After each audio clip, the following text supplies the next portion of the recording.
오늘 우리에게 주신 하나님의 말씀은 잠언 17장 12절에서 28절까지입니다. 차라리 새끼 빼앗긴 암곰을 만날지언정 미련한 일을 행하는 미련한 자를 만나지 말 것이니라. 누구든지 악으로 선을 갚으면 악이 그 집을 떠나지 아니하리라. 다투는 시작은 둑에서 물이 새는 것 같은즉 싸움이 일어나기 전에 시비를 그칠 것이니라. 악인을 의롭다 하고 의인을 악하다 하는 이 두 사람은 다 여호와께 미움을 받느니라. 미련한 자는 무지하거늘 손에 값을 가지고 지혜를 사려함은 어찌민고. 친구는 사랑이 끊어지지 아니하고 형제는 위급한 때를 위하여 낳느니라. 지혜 없는 자는 남의 손을 잡고 그의 이웃 앞에서 보증이 되느니라. 다툼을 좋아하는 자는 죄과를 좋아하는 자요 자기 문을 높이는 자는 파괴를 구하는 자니라.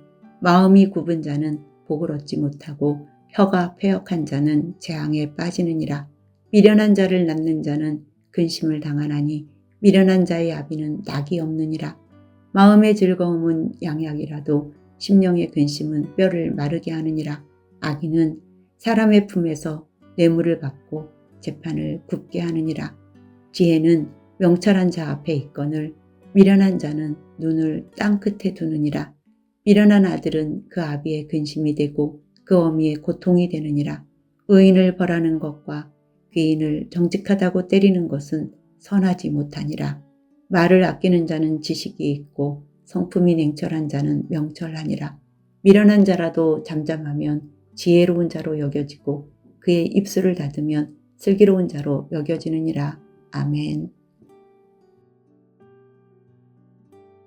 잠언서는 어떤 특정한 잠언이나 교훈을 쭉 다루고 나서 다른 잠언과 교훈을 다루고 또 그 다음에 다른 걸 다루는 방식으로 기록되지 않았습니다.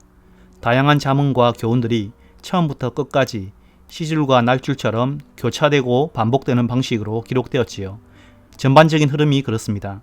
물론 때로 어떤 특정한 주제와 관련된 잠언들이 비교적 체계적으로 구성된 부분도 있습니다.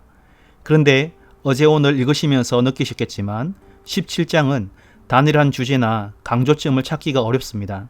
다양한 잠언들이 집합되어 있습니다. 그나마 중심을 잡아줄 주제를 찾는다면 가정과 법적 소송이 아닌가 합니다. 집, 부모, 자녀, 형제, 노인, 그리고 뇌물과 재판과 같은 내용들이 17장 전체에 반복되고 있기 때문입니다. 그래서 짧은 시간 이 다양한 잠언을 다 다루는 건 무리가 있어서 우선 그냥 읽어서는 약간 이해하기 어렵다고 생각되는 구절들을 간단하게 설명해드리고 그런 다음 한 가지 주제로 말씀을 나누고자 합니다. 먼저 16절을 보십시오. 미련한 자는 무지하거늘 손에 값을 가지고 지혜를 사려함은 어찌민고. 액면 그대로 보면 마치 미련한 자가 돈으로 지혜를 사려는 것처럼 읽히지 않습니까? 그런데 직역하면 오히려 반대의 의미라는 걸 알 수 있습니다. 어찌 미련한 자의 손에 돈이 있는가? 그러나 지혜를 살 마음이 없다. 미련한 자는 수중에 돈이 있어도 그것으로 지혜를 살 의지가 치호도 없음을 비꼬는 수사학적 잠언인 것입니다. 새 번역이 이런 의도를 잘 반영해서 잘 번역했습니다. 미련한 자의 손에 돈이 있은들 배울 마음이 없으니 어찌 지혜를 얻겠느냐. 미련한 자가 왜 계속 미련할 수밖에 없는지를 잘 보여주는 잠언입니다. 17절도 처음 읽으면 의미가 아리송합니다. 친구는 사랑이 끊어지지 아니하고 형제는 위급한 때를 위하여 낳느니라. 마치 친구와 형제의 특징을 비교 대조하는 것 같기도 합니다. 주석들을 찾아봐도 썩 마음에 와닿는 설명이 없었습니다. 그런데 이리저리 찾아보고 묵상하다 보니 이 구절은 진정한 친구, 진정한 형제란 어떠해야 하는가 이것을 가르쳐주는 자문으로 보는 것이 제일 적절하겠다는 생각이 들었습니다. 진정한 친구의 표지가 뭐라고 합니까? 사랑이 끊어지지 않는 관계, 쉽게 말하면 한결같음입니다. 좋을 때나 나쁠 때나 햇볕 날 때나 비 올 때나 상황과 형편에 상관없이 한결같이 옆을 지켜주는 친구가 진정한 친구라는 겁니다. 우리가 잘 아는 것처럼 대부분 인간관계는 거래적입니다. 인정하기 싫지만 사람이 타인에게 다가가는 목적이 그 관계로부터 경제적, 사회적, 정서적 유익을 얻기 위함인 경우가 많습니다. 그래서 평소 친구처럼 지내던 이들 중에서도 내가 어려움을 당하거나 관계상 쓸모가 없어지면 그때부터 피하거나 멀리하는 경우를 경험하게 됩니다. 잠언에 따르면 그들은 처음부터 친구가 아니었던 겁니다. 여기까지 들으시면 자연스럽게 이런 생각이 들 수 있습니다. 그럼 나에게 진정한 친구는 누굴까? 그런데 여러분, 이런 질문도 함께 던져봤으면 좋겠습니다.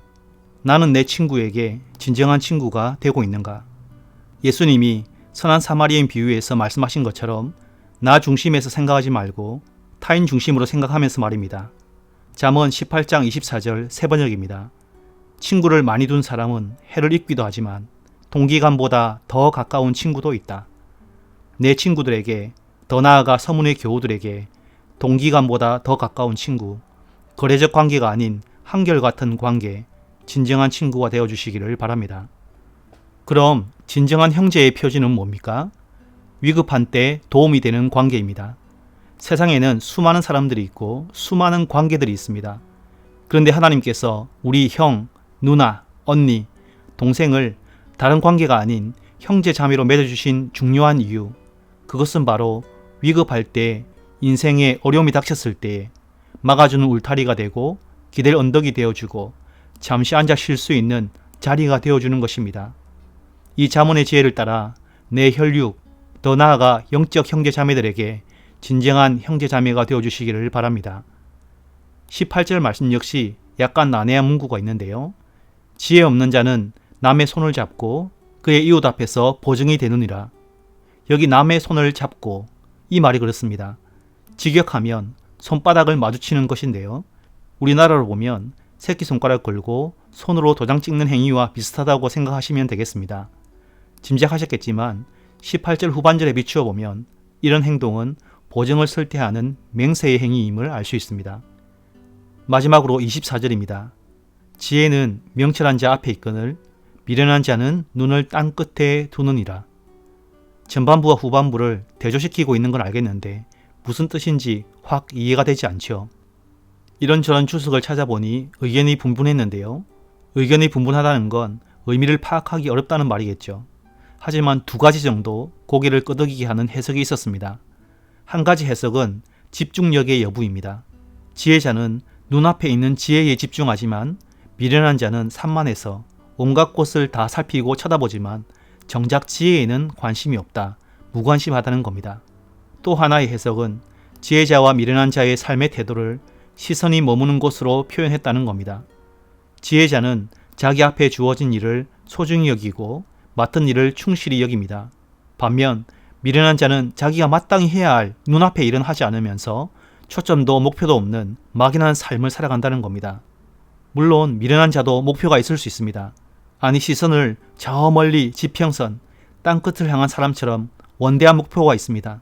하지만 게으른 자가 길에 사자가 있다, 거리에 사자가 있다 이런 핑계를 대며 집에서 뒹구는 것처럼 지금 해야 할 일들에 대해서는 쳐다보지도 손가락 하나 까딱하지도 않는다는 겁니다. 그런 의미에서 미련한 자가 세운 목표는 실현 가능성이 전혀 없는 공허하고 무모한 목표일 뿐입니다. 그럼에도 그들은 자신에게 이런 원대한 꿈이 있다며 의서대겠지요. 구절 해석은 이 정도로 하고 이제 지혜자의 모습 한 가지를 잠시 나누려고 하는데요. 그 모습은 바로 말의 제어입니다. 27절과 28절에 담겨있는 지혜인데요. 지혜로운 사람은 말이 많지 않고 자기 말을 능수능란하게 제어합니다. 여러분, 능수능란하게 말을 잘하는 게 아닙니다. 능수능란하게 말을 제어합니다. 말할 때와 침묵할 때, 말을 해야 할 때와 말을 삼켜야 할 때를 아는 감각을 갖고 있는 것이죠. 때로 맞는 말도 해야 할 말도 감추고 참는 것이 더 지혜롭다는 걸 아는 겁니다. 말과 동의의 어인 말을 떠올려 보면 쉽게 이해할 수 있습니다. 제 아무리 명마, 알렉산더 대왕이 탔던 부케팔로스, 관우가 탔던 적토마 같은 역사적 명마를 할지라도 기수에게 제어되지 않으면 그 말은 명마가 아니라 살인마가 될 수 있습니다. 실제로 부케팔로스는 알렉산더 대왕에 의해서 제어되기 전 사람이 탈 수 없는 사나운 말이었다죠. 말도 마찬가지입니다. 아무리 좋은 말, 거룩한 말, 맞는 말이라 해도 시적절하게 제어할 수 있어야 합니다. 영국의 평론가이자 역사가인 토마스 칼라일이 남긴 명언은 이런 잠언의 지혜가 잘 담겨 있습니다. 말은 은이요, 침묵은 금이다. 성도 여러분, 잠언에서는 말이 적은 게 많은 것보다 낫다고 일관되게 가르칩니다. 왜 그럴까요? 말이 많을수록 그 말들이 자신에게 불리하게 이용될 소지가 많기 때문입니다. 말이 많을수록 남의 말을 덜 듣기 때문입니다. 또 말이 많을수록 상대도 내 말을 덜 듣습니다. 끝까지 참고 들어줄 사람이 누가 있겠습니까? 대부분 사람들은 자기 말을 들어주는 사람을 원하지 자기 말을 많이 하는 사람을 좋아하지 않습니다. 여러분도 그렇지 않습니까? 그러나 여러분, 말을 제어한다는 건 단순히 말을 적절하게 하거나 적게 한다는 말이 아닙니다. 진정한 의미에서 말을 제어하는 건 상대방에 대한 존중과 사랑에서 열매 맺는 지혜입니다. 이런 맥락에서 볼 때 말을 많이 한다는 건 단지 수다스러운 게 아니라 상대방보다 자신에게 더 많은 관심을 갖고 말하는 것일 수 있습니다. 자기 말에 자기 생각에 취해서 말을 많이 하는 것을 좋아하는 겁니다. 때론 그럴 수 있지만 항상 그렇다면 상대방은 자신이 존중받지 못한다고 느낄 수 있고 결국 나와 대화하기를 꺼리게 될 것입니다. 그리고 그 수다스러운 모습은 결코 지혜로운 모습으로 보이지는 않을 것입니다. 성도 여러분, 잠언이 가르치는 이 지혜자의 모습을 이미지화하면 귀는 크고 입은 작은 사람일 것입니다. 우리가 상상하기에는 그 모습이 우스꽝스러울지 몰라도 우리 하나님은 그 모습을 보시며 아무개야, 너 참 지혜롭다. 너 참 지혜로워. 이렇게 평가하실 것입니다. 아무쪼록 상대방에 대한 존중과 사랑으로 말을 제어해가는 성숙한 그리스도인, 귀는 크고 입은 작은 모든 서문 가족들 되시기를 주님의 이름으로 축원합니다. 이 시간 들은 말씀과 교회를 기억하며 함께 기도하겠습니다. 먼저 상대방을 존중하고 사랑하는 마음으로 말을 절제하여 더욱 가치 있는 말을 하는 지혜자가 되게 하소서. 이렇게 기도합시다.